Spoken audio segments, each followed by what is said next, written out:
Saudara, puji nama Tuhan. Pagi hari ini kita boleh ada sebagaimana kita ada, semua hanya karena kasih anugerah Tuhan, karena kebaikan dan pemeliharaan Tuhan.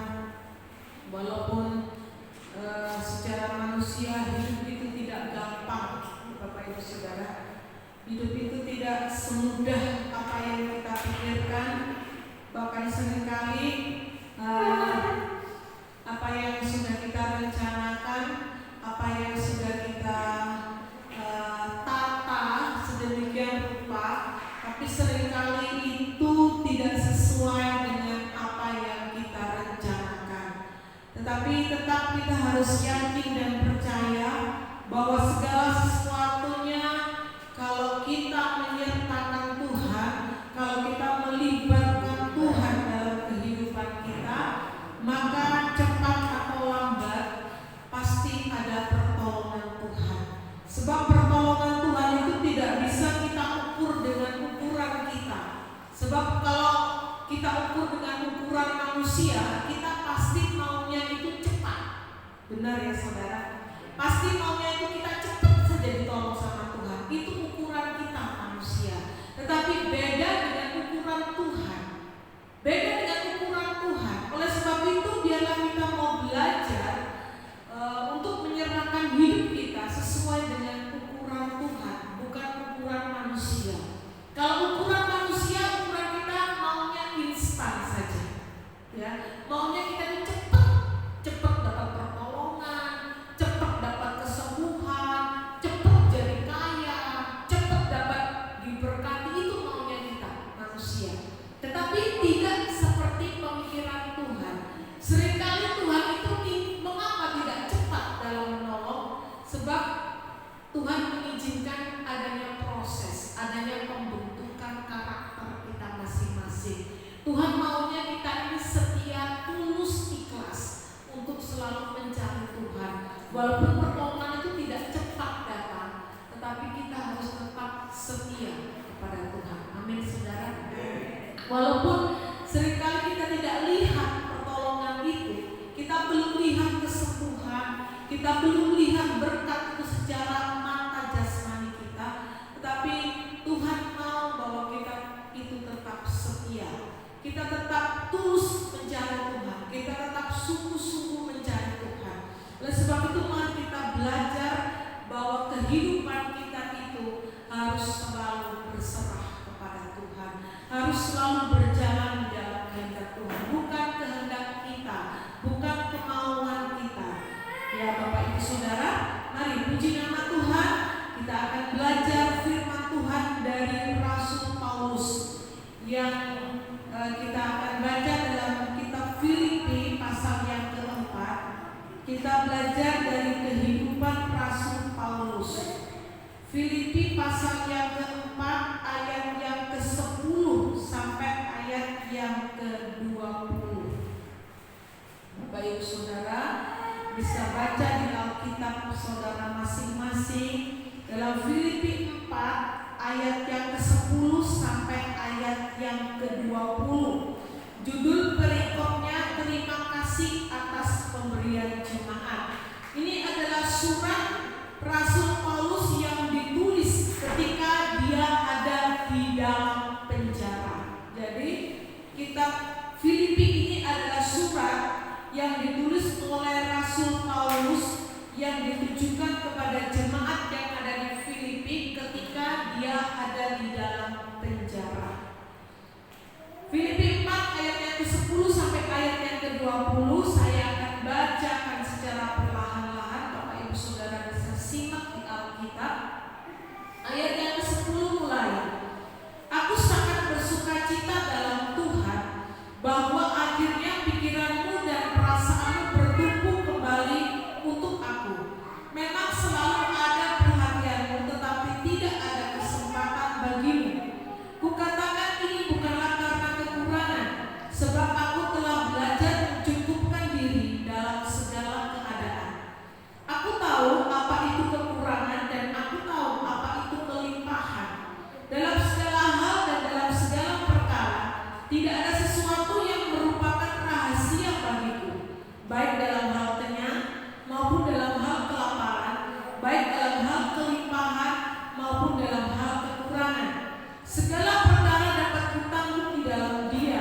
yang memberi kekuatan kepadaku.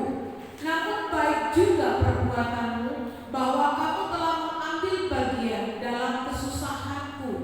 Kamu sendiri tahu juga, hai orang-orang Filipi, pada waktu aku baru mulai mengabarkan Injil, ketika aku berangkat dari Makedonia, tidak ada satu jemaat pun yang mengadakan perhitungan hutang dan piutang dengan aku selain daripada kamu. Karena di Tesalonika pun kamu telah 1-2 kali mengirimkan bantuan kepadaku. Tetapi yang diutamakan bukanlah pemberian itu, melainkan buahnya yang makin memperbesar keuntunganmu. Kini aku telah menerima semua yang perlu daripadamu, malahan lebih daripada itu. Aku berkelimpahan karena aku telah menerima kirimanmu dari Epafroditus, suatu persembahan yang harum, suatu korban yang disukai dan yang berkenan kepada Allah. Allahku akan memenuhi segala keperluanmu menurut kekayaan dan kemuliaannya dalam Kristus Yesus. Dimuliakanlah Allah dan Bapa kita selama-lamanya. Amin. Puji nama Tuhan. Jadi ayat-ayat yang ada di dalam kitab Filipi dari pasal 1 sampai pasal yang keempat itu ditulis Rasul Paulus ketika dia ada di dalam penjara, Bapak Ibu Saudara. Di dalam penjara. Dan dia menulis kitab ini kepada jemaat yang ada di Filipi. Tetapi yang menjadi berkat bagi kita, yang menjadi luar biasanya bagi kita, bahwa isi dari kitab Filipi dari pasal 1 sampai pasal yang keempat itu bertemakan tentang sukacita. Padahal saat itu Paulus sedang ada di dalam penjara. Bapak Ibu Saudara tahu bagaimana kondisi keadaan di dalam penjara. Pasti tidak enak. Ya Bapak Ibu Saudara, pasti tidak enak. Kalau di dalam penjara itu kondisinya enak, wah pasti banyak orang yang mau masuk sana. Ya Saudara, mungkin bagi orang pemalas itu senang masuk sana. Sebab apa? Enggak bekerja dikasih makan.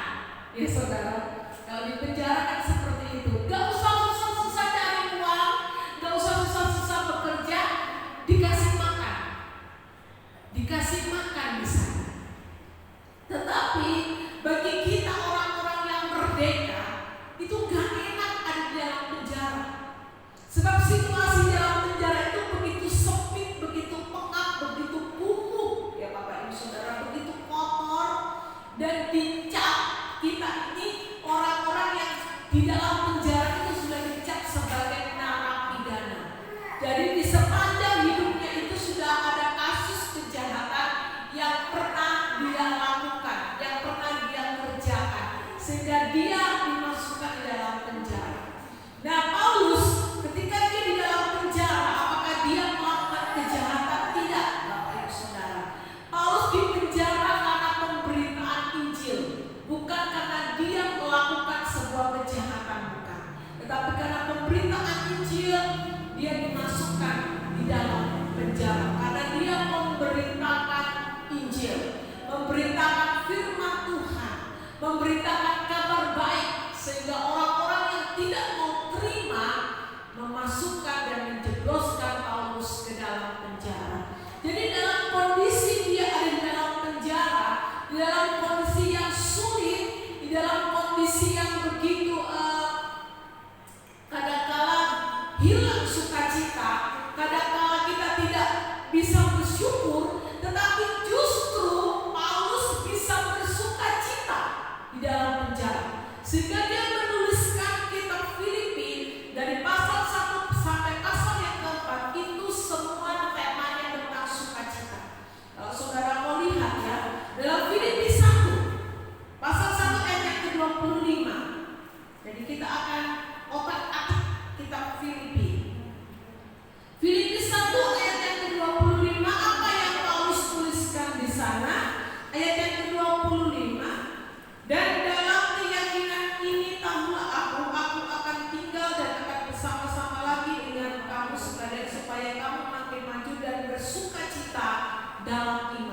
Dia sebutkan kata sukacita di dalamnya.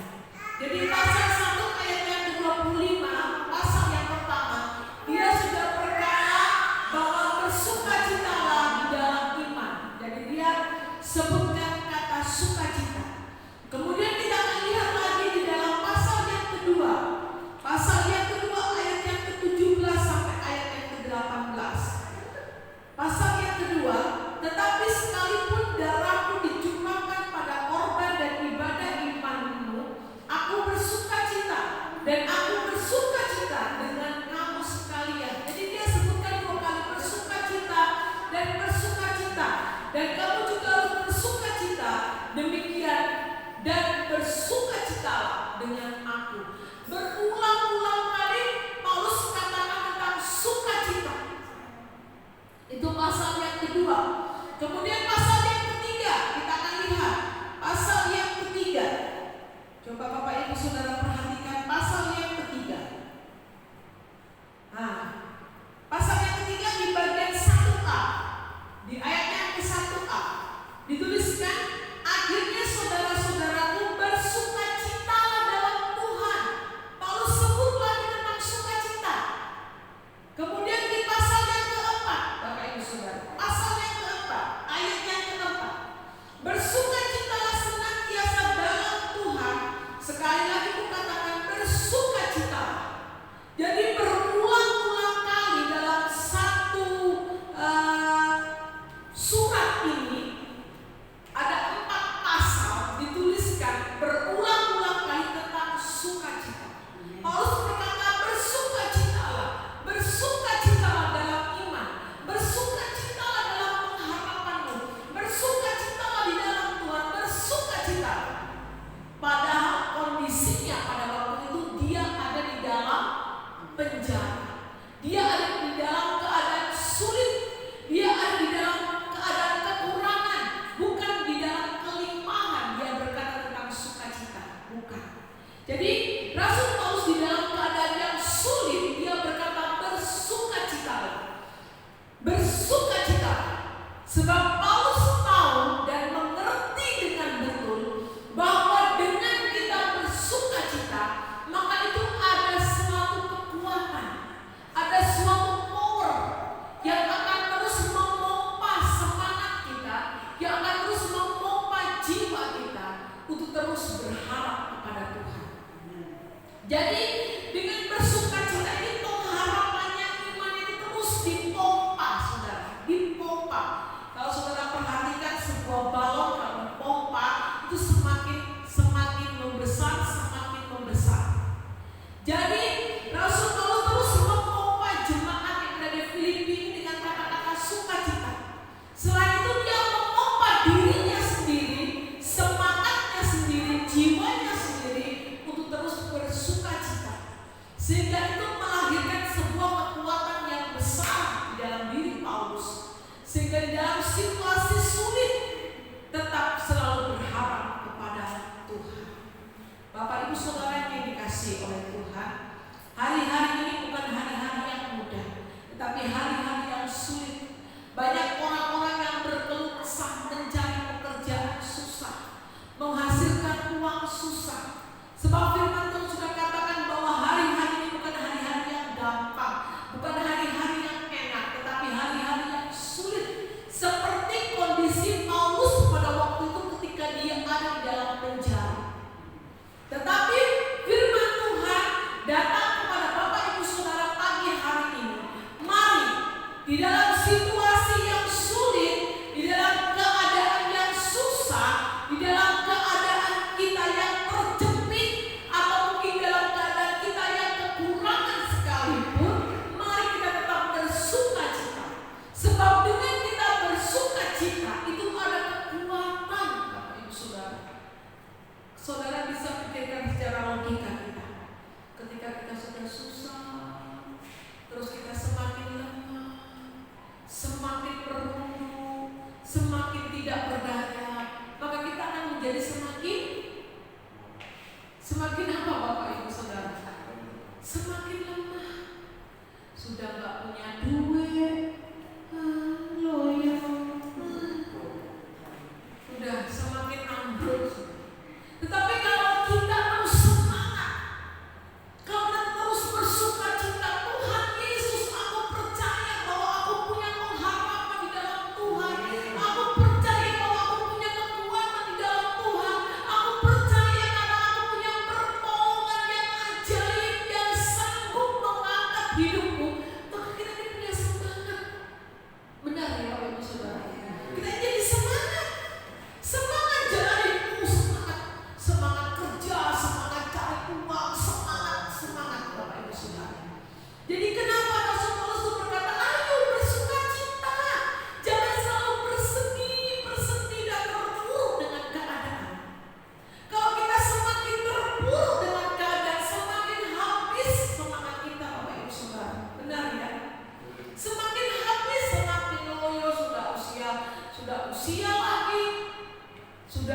sudah habis tenaga lagi, maka kita akan semakin kendor, Bapak Ibu Saudara, semakin gak berdaya lagi. Aduh, sudah pasrah, mau mati kayak mati terserah. Itu orang yang tidak punya pengharapan, orang yang mudah putus asa, orang yang tidak punya semangat hidup. Tetapi Rasul Paulus mau berkata kepada kita, Bapak Ibu Saudara, ayo tetap semangat, tetap sukacita, tetap bergairah. Ingat bahwa kita punya sumber pertolongan yang ajaib, dialah Yesus yang kita sembah. Orang di dunia itu bisa berkata, aduh aku sudah tak mampu, karena mereka tidak punya kepastian hidup, Bapak Ibu Saudara. Orang dunia mereka tidak punya kepastian hidup. Mereka bisa lemah, mereka tidak berdaya menjalani hidup ini. Tetapi kita orang-orang percaya, kita adalah anak-anak Tuhan yang firman Tuhan sendiri berkata bahwa kita ini ahli waris kerajaan surga. Ayo, kita punya kepastian, Bapak Ibu Saudara. Kita punya sumber kekuatan, kita punya sumber pertolongan. Gak mungkin gak bisa, pasti bisa. Asalkan kita mau sungguh-sungguh cari Tuhan, Bapak Ibu Saudara. Asal kita mau sungguh-sungguh cari Tuhan. Asal kita mau sungguh-sungguh benar-benar dengan keyakinan kita, dengan kepercayaan kita kepada Tuhan. Sukacita itu memberi kita kekuatan. Sukacita itu memberikan kita semangat. Itu yang akan membakar, akan memompa jiwa kita, iman kita, dan pengharapan kita terus semakin bertambah di dalam Tuhan. Enggak semakin kendor, semakin loyo, semakin habis. No, itu bukan prinsip hidup anak Tuhan. Anak Tuhan harus terus semangat. Amin, Bapak Ibu Saudara. Puji nama Tuhan, semangat. Jadi Rasul Paulus dalam kondisi di dalam penjara, dia menuliskan, ayo bersukacita, bersukacita, terus bersukacita. Sekarang kita mau gali, kenapa sih kok Paulus ini terus menyerukan, ayo bersukacita, ayo bersukacita, ayo bersukacita. Kita akan lihat dalam ayat yang ke-11, dalam pembacaan kita tadi pasal yang keempat, ayat yang ke-11. Alasan kenapa kok Rasul Paulus ini terus bersukacita, pasti ada alasannya, Bapak Ibu Saudara. Kalau kita lihat di dalam ayat yang ke-11, firman Tuhan berkata, kukatakan ini bukanlah karena kekurangan. Iman Paulus ini luar biasa, luar biasa. Ketika dia di dalam penjara, siapa sih orangnya yang di dalam penjara itu hidupnya berkelimpahan? Gak ada, Bapak Ibu Saudara, gak ada. Ketika orang di dalam penjara gak punya hidup yang berkelimpahan. Tetapi Paulus berkata apa? Kukatakan ini bukanlah karena kekurangan. Iman yang luar biasa. Sebab aku telah belajar mencukupkan diri dalam segala keadaan. Luar biasa Paulus berkata. Dia berkata, kukatakan ini bukan karena aku kekurangan, bukan. Berarti kalau bukan kekurangan, dia merasa diberkati, Bapak Ibu Saudara. Dia merasa diberkati.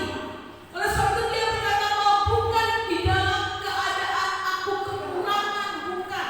Jadi dia merasa diberkati hidupnya, Bapak Ibu Saudara. Jadi dia berkata, sebab aku telah belajar mencukupkan diri dalam segala keadaan. Jadi alasan kenapa Paulus terus dia berkata, ayo bersukacita, ayo bersukacita. Ternyata yang pertama, Paulus belajar mencukupkan diri dalam segala keadaan. Mencukupkan diri dalam segala keadaan.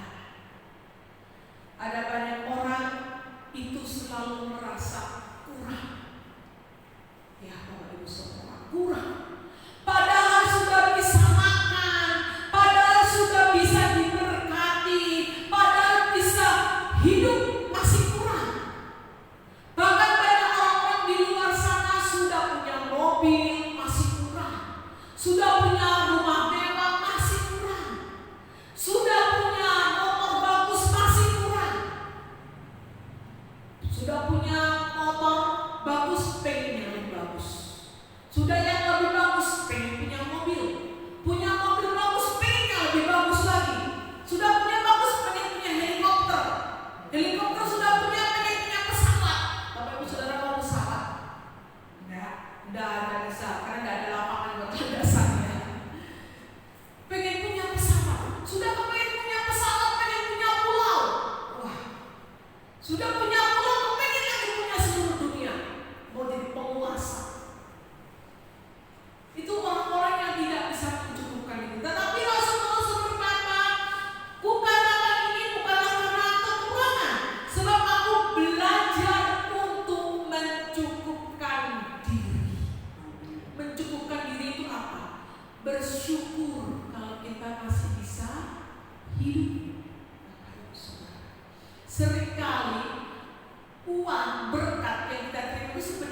rendah kalau makan cuma sama tempe sama tahu. Bapak Ibu Saudara, ada yang merasa rendah kalau makan tempe sama tahu? Kalau ada yang merasa kasih sama saya aja tempe sama tahu, ya. Anak saya suka tempe penyet. Yang kecil itu aja suka sama tempe penyet. Vio itu masih umur 4 tahun itu suka sama tempe penyet. Kalau makan sama tempe penyet itu satu piring habis. Jadi rodok-rodok pedes gitu, tempe tak goreng sama saya, tak sambal, tak penyet, rodok-rodok pedes, tapi satu piring habis. Suka. Dia bilang, "Ma, suka tempe penyet." Nah, kalau ada orang yang gengsi makan sama tempe penyet, tempenya kasih sama saya saja. Saya senang kasih tempe. Kadang-kadang manusia itu seperti itu, Bapak Ibu Saudara. Yang bikin kurang itu bukan untuk dimakannya, itu bukan. Sebenarnya yang untuk dimakan ini sudah ada, Tuhan itu sudah berkati. Tapi yang bikin kurang ini gaya hidupnya itu loh, amin-amin. Enggak level makan sama kulupan, levelnya sama sayur-sayur yang mahal, selada kayak apalagi tuh sayur mahal itu. Enggak level makan sama ikan asin, levelnya sama ikan laut. Nah, kalau ikan laut tidak sama Agnes, banyak yang punya. Ini yang punya ger ini. Jadi kalau mau ikan laut minta sama Agnes, Nes, kalau ikan laut dibawa sama dia. Enggak level. Ini yang seringkali manusia itu tidak bisa mencukupkan diri.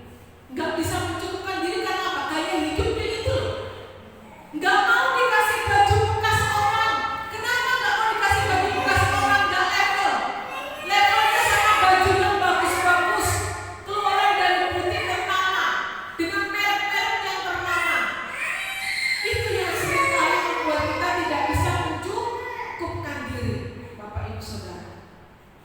Saya senang kalau dikasih baju bekas.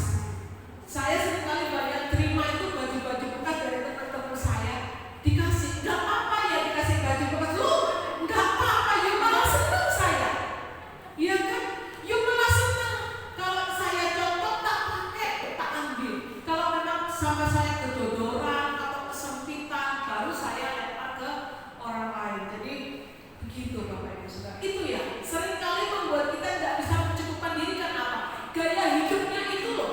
Gaya hidupnya itu yang nggak bisa kita mencukupkan diri. Tapi kalau hanya untuk hidup, Tuhan itu sediakan. Amin Saudara. Tuhan itu sediakan kok. Sediakan. Belakang itu ada jantung pisang dimasak bisa, ya kan? Loh, bener kan? Cari jantung pisang. Ada pohon kates, ambil buahnya di sayur. Bisa buat makan. Itu sudah bisa buat hidup. Bapak Ibu Saudara, sederhana sebenarnya. Hidup manusia itu sederhana. Tetapi yang seringkali membuat sulit itu apa? Pemikirannya itu. Pikirannya itu yang membuat sulit. Yang membuat sulit itu pikirannya sendiri. Sebenarnya Tuhan itu sudah sediakan ketika Adam dan Hawa di Taman Eden.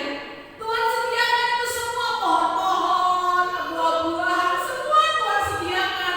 Dari hewan-hewan, ada ayam, ada sapi yang bisa dipotong dimakan. Tuhan sediakan semuanya. Tetapi yang membuat sulit apa? Pemikirannya sendiri nih. Pikirannya itu yang membuat sulit manusia itu. Pikirannya itu yang membuat sulit. Jadi Rasul Paulus ini belajar untuk mencukupkan diri dengan apa yang ada. Ya sudah diterima, disyukuri dan apa Bapak Ibu Saudara? Dinikmati Bapak Ibu Saudara. Jangan kesel, aduh mangan kok cuma gini tok ae dino. Wah, orang yang kayak gini nggak bisa ya Bapak Ibu Saudara.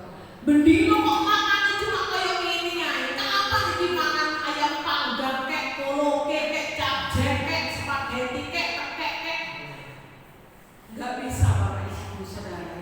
Jadi kita harus semua apa yang Tuhan berikan itu dinikmati dan disyukuri. Seperti apa yang diajarkan oleh Paulus. Kemudian yang kedua, dalam ayat yang ke-13, Paulus berkata apa? Segala perkara dapat ditanggung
manusia itu sifatnya sementara, nggak bisa kekal, nggak bisa abadi. Tapi kalau Tuhan, sehari Bapak Ibu Saudara bisa hitung berapa kali minta tolong sama Tuhan, berapa kali ngaku sekarang. Gak ada yang ngaku, ya sudah saya yang ngaku. Banyak sudah gak bisa dihitung. Dalam satu hari saja, Tuhan Yesus tolong saya. Nanti nyebrang ini, Tuhan Yesus tolong saya. Kesandung, Tuhan Yesus tolong saya. Banyak.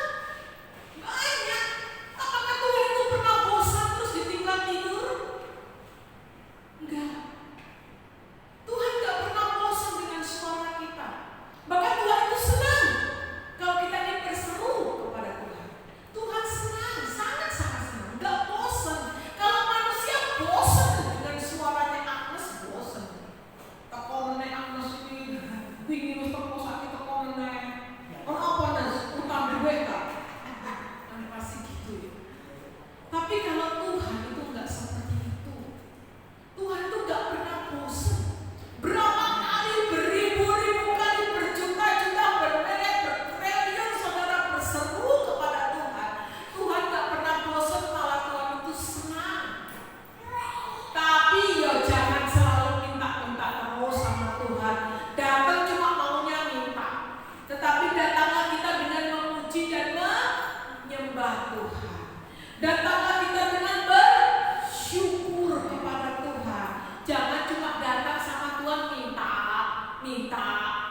tapi kita gak pernah bersyukur. Itu juga salah.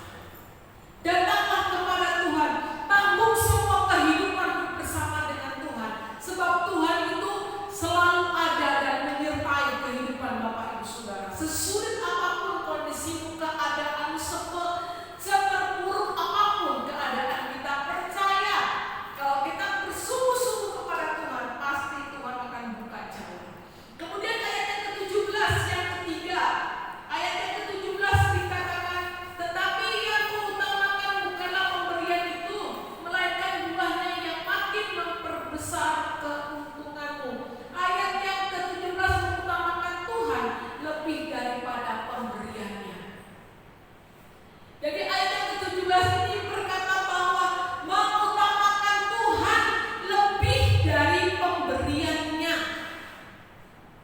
Seringkali manusia itu cuma yang dilihat pemberiannya itu loh apa. Tetapi yang gak dilihat yang memberi itu siapa, Bapak Ibu Saudara.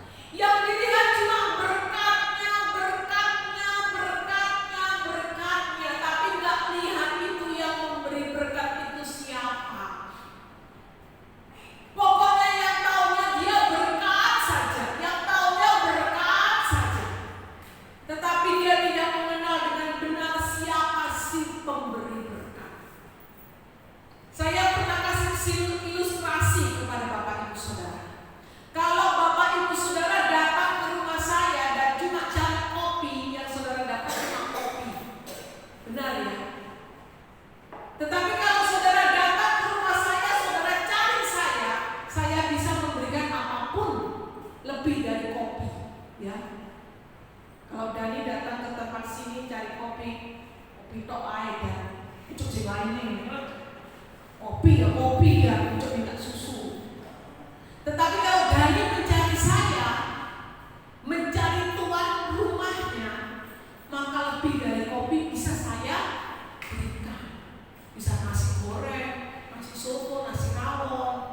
Wah, besok Dani datang ya. Jadi Bapak Ibu Saudara, bukan cuma berkat yang kita lihat, tetapi si pemberi berkat itulah yang harus kita lihat, yang harus kita perhatikan.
Sehingga dia berkata, Allahku akan memenuhi segala keperluanmu menurut kekayaan dan kemuliaannya dalam Kristus Yesus.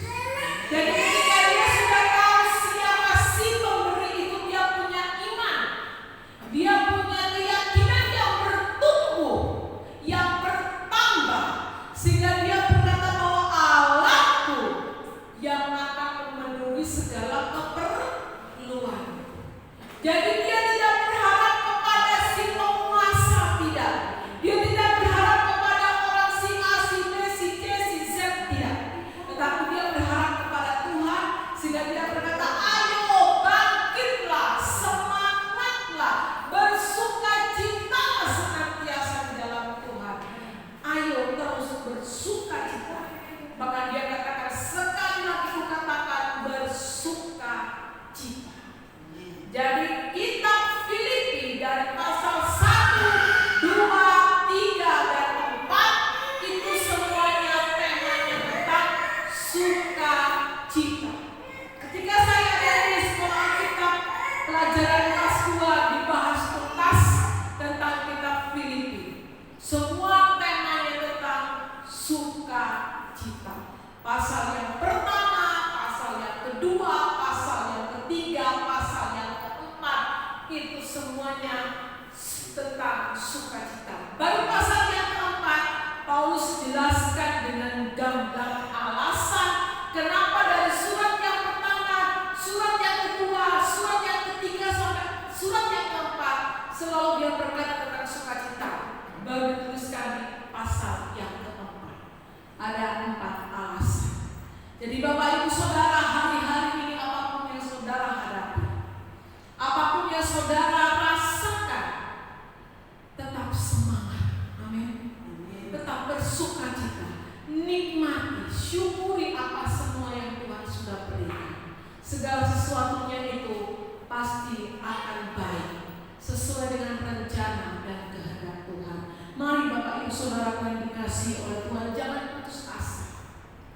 Jangan menjadi lemah, jangan menjadi kendor. Ayo semangat, semangat cari Tuhan, semangat mencari si pemberi berkat itu.